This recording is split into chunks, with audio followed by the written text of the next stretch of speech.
जो स्थिति है सरकार की, वो सबसे बड़ी समस्या है कि कहते तो बहुत कुछ हैं पर करते कुछ नहीं है। कि ये लोग सिर्फ वोट की राजनीति करना चाहते हैं, ओबीसी हितैषी होने का नाटक करते हैं पर ओबीसी को देना कुछ नहीं चाहते। पर इस देश में एक सबसे बड़ा घोटाला होगा, वो होगा इतिहास घोटाला।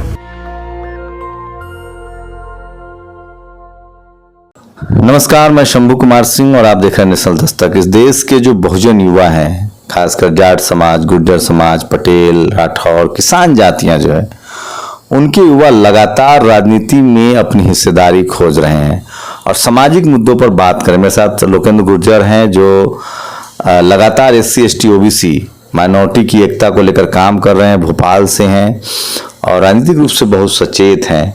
अभी जातीय जनगणना को लेकर सोचिए मध्य प्रदेश में काम करना कितना मुश्किल होगा, जहां जातिवाद का अड्डा कहा जाता है। लोकेंद्र जो हैं वो OBC से हैं और लगातार जातीय जनगणना की भी मांग उठा रहे हैं। लोकेंद्र, क्या लग रहा है, सरकार तो जातीय जनगणना कराएगी नहीं? सबसे पहले हमारे जो दर्शक हैं मैं उनको धन्यवाद देना चाहता हूं और खासकर आपको भी कि आप हमारे मुद्दों को अपने चैनल पर और समाज के बीच में ले जाने का काम करते हैं। भाई साहब, जो स्थिति है सरकार की, वो सबसे बड़ी समस्या है कि कहते तो बहुत कुछ हैं पर करते कुछ नहीं है। बात आएगी ओबीसी के लिए ये कर देंगे, वो कर देंगे, ऐसा हो जाएगा, वैसा हो जाएगा, कोई नहीं करना चाहता। यदि इतने साल में सच में ये सरकारें ओबीसी हितैषी होती तो अंग्रेजों ने 1931 में जातिगत जनगणना कराई थी, उसके बाद 41 भी आई, 51 भी आया, 61 भी आया, 71 भी आ गया, यहाँ तक चलते चलते 11 आ गया। पर बातें सब करते हैं, करना कोई नहीं चाहता। कुछ सरकारें बोलेंगी बहुत, लेकिन करने के लिए कोई आगे नहीं आता है। स्थिति ये है कि हमको अब रोड पर आके लड़ाई लड़ने का मौका आ गया है। क्या लग रहा है, वहाँ के मुख्यमंत्री हैं आपके, उन्होंने अभी कहा था कि हम 27% रिजर्वेशन देंगे OBC को। कमलनाथ जी ने भी कहा कि हम कोर्ट गए हैं, कोर्ट में मामला लटक जा रहा है।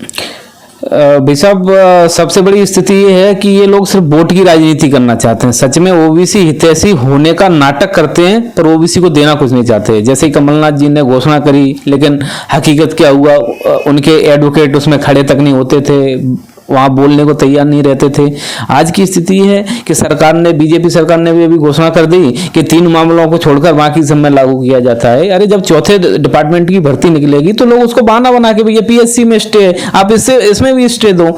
जब तक मूलतः आप हाई कोर्ट से, सुप्रीम कोर्ट से उसको जीत के नहीं आओगे, तब तक वो मुद्दा हल नहीं होगा। सर, आप यूपी में, मध्य प्रदेश में आप लोग लगातार बीजेपी की सरकार है, OBC का मुख्यमंत्री वो क्लेम करते हैं, लेकिन क्या वहां लोगों में इतनी जागरूकता नहीं कि आपको हक अधिकार तो मिल नहीं रहा है, नौकरी मिल नहीं रही है आपको, और आपको OBC का मुख्यमंत्री कहा जा रहा है? तो इसको लेकर आपको क्या लग रहा है? शिवराज सिंह चौहान को समझ में आने लगा है? नहीं, बिल्कुल। अभी कुछ दिन से एक्टिव जो दिख रहे हैं तो मुझे लग रहा है कि देर आए दुरुस्त आए, उनको समझ में आ रहा है, लेकिन करके दिखाएं तब हम माने। सिर्फ घोषणा भर से कुछ नहीं होता। ऐसे तो मोदी सरकार ने 2 करोड़ रोजगार के, 15 लाख खाते में, शिवराज सिंह चौहान की भी 4000 योजनाओं की घोषणा है, उससे कुछ नहीं होना।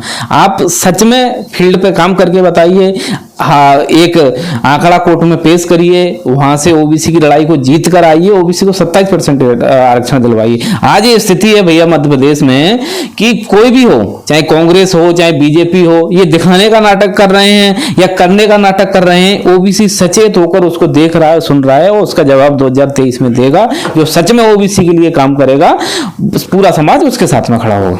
किसान आंदोलन को लेकर क्या राय है गुर्जर समाज में? अभी जो एक यूपी में और विवाद हुआ था गुर्जर सम्राट राजा मिहिर को लेकर, वो लोग के लिए मध्य प्रदेश में क्या रिएक्शन?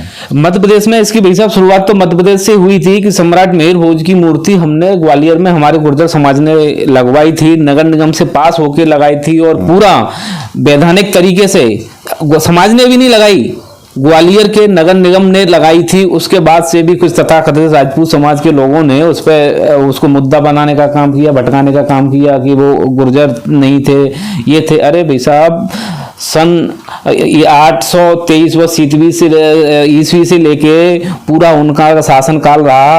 आपने जिन लोगों ने इतिहास पढ़ा होगा वो जानते भी हैं कि गुर्जर प्रतिहार वंश था, उसके राजा रहे। उसके बाद भी ये क्या है, सबसे बड़ी समस्या क्या रही है भैया? इस देश में बहुत सारे घोटाले हुए, पर इस देश में एक सबसे बड़ा घोटाला हुआ, वो होगा इतिहास घोटाला। हमारे पिछड़े वर्ग के, दलित वर्ग के कोई ऐसे इतिहासकार नहीं थे जो इस इतिहास को लिख सकें। उस समय सवर्णों के हाथ में सत्ता होती थी, वो जैसा चाहते थे वैसा इतिहास लिख देते थे, हमारे महापुरुषों को अपना बना लेते थे और जो उन्हें लगता था कि ये महापुरुष उनका है, लेकिन हम SC ST और OBC का बता देंगे तो हमारे साथ में जुड़ जाएंगे, वो हमारे गले में डाल देते थे। तो इस समाज में, इस वर्ग में और OBC SC ST के सभी वर्ग में हमको ये सबसे बड़ी चीज ये करने की आवश्यकता है कि हमको इतिहास को पढ़ना चाहिए। जब तक हम इतिहास नहीं पढ़ेंगे और उनके बारे में नहीं जानेंगे कि हमारे सच में महापुरुष कौन थे, उनने क्या क्या काम किया, और हम उनके जो मार्गदर्शन हैं, जो उनका मार्गदर्शन जो हम लोगों को उन्होंने दिया था, हमको उसको कैसे आगे लेके जाएं और OBC SC ST माइनॉरिटी की एकता कैसे बना के रखें। ये एक आखिरी सवाल कि क्या लग रहा है, आप लगातार जो बहुजन यूनिटी की बात कर रहे हैं, शेड्यूल कास्ट, शेड्यूल ट्राइब, पिछड़ा समाज, उस पर कितना अमल हो रहा है? और कुछ की मध्य प्रदेश में लगातार कास्ट एट्रोसिटी की खबरें ज्यादा आती है। भैया बहुत सारा जागरूकता आपने देखा होगा कि कुछ साल पहले इतनी जागरूकता मध्य प्रदेश में नहीं थी, लेकिन विगत कुछ वर्षों से हम सब लोग मिलकर, हमारे OBC SC ST और माइनॉरिटी के बहुत सारे एक्टिविस्ट हैं जो एक साथ मिलकर काम कर रहे हैं और OBC SC ST और माइनॉरिटी में एकता लाने का काम कर रहे हैं। वो आपको रिजल्ट दिख भी रहा होगा और आने वाले 5 साल के अंदर आपको वो रिजल्ट दिखेगा कि आपको गर्व होगा कि हाँ, मध्य प्रदेश सच में जो RSS का गढ़ था वो मिशन का, अपने OBC SC ST माइनॉरिटी के मिशन का गढ़ बनेगा। देखिए, बहुत सारे युवा हैं जो किसान जाति से हैं, SC ST OBC माइनॉरिटी के हैं, वो अपनी राजनीतिक भागीदारी तलाश रहे हैं। और लोकेंद्र गुर्जर उसी समाज से हैं और लगातार शोषित वंचित के साथ मजबूती से खड़ा रहते हैं।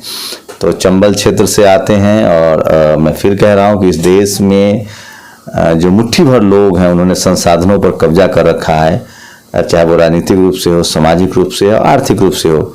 जो 90% लोग हैं जिसमें किसान हैं, मजदूर हैं, वंचित समाज के लोग हैं, उनको हाशिए पर किया हुआ है।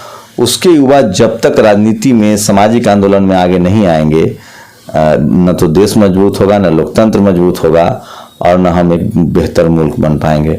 शुक्रिया हमसे बात करने के लिए। धन्यवाद, बहुत बहुत धन्यवाद आपको। शंभू कुमार सिंह, नेशनल दस्तक, दिल्ली। नेशनल दस्तक की आपसे गुजारिश है कि अगर इसको बचाना चाहते हैं तो नेशनल दस्तक को सब्सक्राइब करने के लिए रेड कलर के सब्सक्राइब बटन को दबाएं, फिर बेल आइकन की घंटी दबाएं। नेशनल दस्तक को बचाने के लिए बहुत जरूरी है कि हर खबर को शेयर करें, लाइक करें, कमेंट जरूर करें।